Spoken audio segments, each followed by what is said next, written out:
Jadi baik, terima kasih atas kesempatan yang diberikan kepada saya. Perkenalkan, nama lengkap saya Teresia Rosiana Eju, NIM 21237559112, kelas 3A di 3 Akuntansi. Pada kesempatan ini saya akan mempresentasikan materi jasa pengiriman uang dan inkaso. Yang pertama, mari kita lihat tentang jasa pengiriman uang. Pengiriman uang atau transfer adalah perpindahan dana antar rekening dari suatu bank ke cabang bank sendiri atau bank lain, baik untuk kepentingan nasabah maupun kepentingan bank itu sendiri. Jasa transfer saat ini semakin canggih. Perkembangan terkini Bank Indonesia telah menyelenggarakan Bank Indonesia Real Time Gross Settlement atau BIRTGS. Sistem ini sangat cepat dalam menangani transfer antar bank. BIRTGS adalah sistem transfer atau clearing antar bank seketika. Nasabah yang menggunakan fasilitas ini akan dapat mentransfer dalam waktu sangat cepat, dalam hitungan menit, namun biayanya relatif mahal dan belum semua bank menyelenggarakan sistem ini. Yang berikutnya adalah pihak-pihak yang terlibat dalam kegiatan transfer. Yang pertama, nasabah. Sebagai pihak pemilik dana atau pengirim atau penerima dana yang akan memindahkan dananya atau menerima sejumlah dana dari pihak pengirim melalui jasa pengiriman uang. Yang kedua, bank penarik atau drawer bank. Bank pelaku transfer atau bank yang menerima dana dan amanat dari nasabah untuk ditransfer kepada drawer atau bank tertarik yang kemudian diserahkan kepada penerima dana atau beneficiary. Yang ketiga, bank tertarik atau drawer bank yang menerima transfer masuk dari drawer bank untuk diteruskan atau dibayarkan kepada penerima atau beneficiary. Yang keempat, beneficiary adalah pihak terakhir yang berhak menerima dana transfer dari drawer bank. B. Jenis transfer. Berdasarkan lalu lintas dananya, transfer dibedakan menjadi satu, transfer keluar atau outgoing transfer, yaitu pengiriman uang atas perintah nasabah atau bagian bank tertentu untuk keuntungan pihak lain pada bank lain atau cabang bank sendiri. Yang kedua, transfer masuk atau incoming transfer, yaitu pengiriman uang yang diterima dari cabang lain bank sendiri atau dari bank lain untuk keuntungan nasabah sendiri atau penerima dana pada bank sendiri. Yang C, akuntansi transfer keluar atau outgoing transfer. Transfer keluar akan dilakukan setelah seluruh setoran efektif. Setoran transfer dapat berupa setoran tunai, pendebetan rekening koran atau giro, pencairan tabungan, deposito, warkat lain yang disetujui. Setoran-setoran yang berupa warkat akan ditagih atau diinkasokan atau dikeliringkan terlebih dahulu. Bila seluruh dana efektif, maka transfer dilakukan. Berikut adalah contoh soal. Tanggal 1 Juni 2006, Bank Duta Yogyakarta menerima amanat dari nasabah giro Tuan Yudi untuk mentransfer dananya sebesar 200 juta ke Bank Omega Jakarta, tabungan Santi. Untuk transfer ini nasabah dibebani komisi transfer sebesar 15.000 atas beban giro. Dalam hal transfer dilakukan antar bank di luar kota, maka bank pengirim atau pemrakarsa atau drawer bank harus tetap berhubungan dengan kantor cabangnya di luar kota.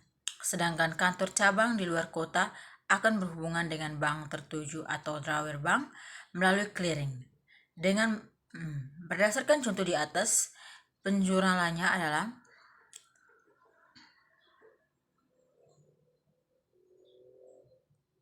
yang kedua, kita lihat tentang inkaso.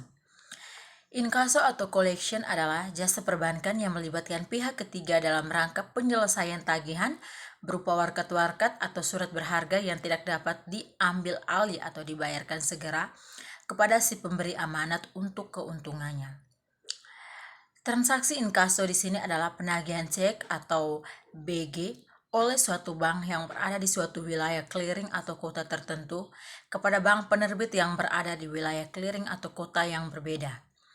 Hal ini terjadi karena pelaku ekonomi yang melakukan transaksi tersebut merupakan nasabah bank yang berada dalam wilayah clearing atau kota yang berbeda. Dalam kaitan dengan inkaso, dikenakan dengan adanya satu bank pemrakarsa, yakni bank yang menerima warkat dari pihak ketiga untuk ditagihkan dan hasilnya untuk keuntungan pihak ketiga tersebut. Yang kedua, bank pelaksana. Bank yang melaksanakan penagihan atau pembebanan kepada pihak ketiga atau nasabah bank pelaksana atas amanat dari cabang atau bank pemrakarsa dan hasilnya untuk keuntungan pihak ketiga nasabah bank pemrakarsa. Kegiatan inkaso menggunakan media berupa warkat-warkat yang diinkasokan seperti cek, biliet giro, telex, pos biasa atau facsimile. Penggunaan media ini menimbulkan biaya-biaya dan akan dibebankan kepada pihak ketiga yang memberikan amanat inkaso. Di sisi lain, bank pemrakarsa akan memperoleh pendapatan berupa komisi inkaso. A. Jenis inkaso dapat dibedakan menjadi satu, inkaso dengan warkat tanpa lampiran, yaitu warkat inkaso yang digunakan untuk melakukan inkaso tanpa dilampiri dokumen apapun, contohnya cek, biliet giro. B. Inkaso dengan warkat pelampiran, yaitu warkat inkasonya harus dilampiri dokumen-dokumen pendukung, contohnya adalah kwitansi, faktur, polis asuransi. Yang berikutnya, jenis inkaso dilihat dari lalu lintas dananya dapat dibedakan menjadi A. Inkaso keluar, yaitu inkaso atas instruksi nasabah untuk melakukan penagihan kepada pihak ketiga di cabang sendiri atau bank lain di luar kota. Inkaso ini dibayarkan atau dikreditkan ke rekening si pemberi amanat di bank pemrakarsa setelah inkaso berhasil. B. Inkaso masuk, yaitu tagihan masuk atau atas beban rekening nasabah sendiri dan hasilnya dikirimkan ke cabang pemrakarsa untuk keuntungan pihak ketiga.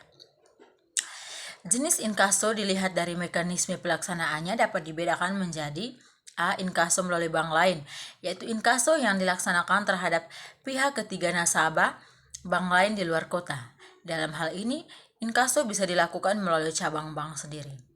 Bila tidak memiliki kantor cabang di wilayah clearing yang dituju, maka bank biasanya menggunakan bank lain atau koresponden yang mempunyai kantor di wilayah clearing yang dituju. B. Inkaso melalui cabang bank sendiri, yaitu inkaso yang dilakukan melalui cabang bank sendiri untuk pihak ketiga di luar kota pada kantor cabang bank itu sendiri. Yang berikutnya, akuntansi inkaso keluar. Inkaso merupakan kegiatan bank yang mengandung ketidakpastian. Bank melakukan inkaso, namun tidak setiap inkaso akan memberikan hasil.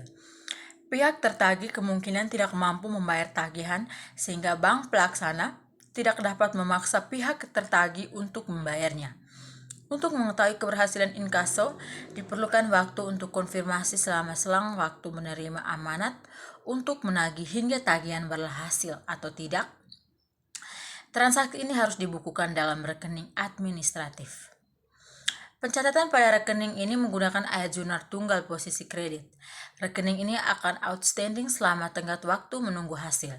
Bila inkaso berhasil, maka langsung dikreditkan atau dibayarkan ke rekening si pemberi amanat, dan secara otomatis rekening administratif untuk inkaso harus dinihilkan atau didebet karena transaksi inkaso telah real atau efektif dan dibukukan pada rekening real. Sekian presentasi dari saya. Terima kasih.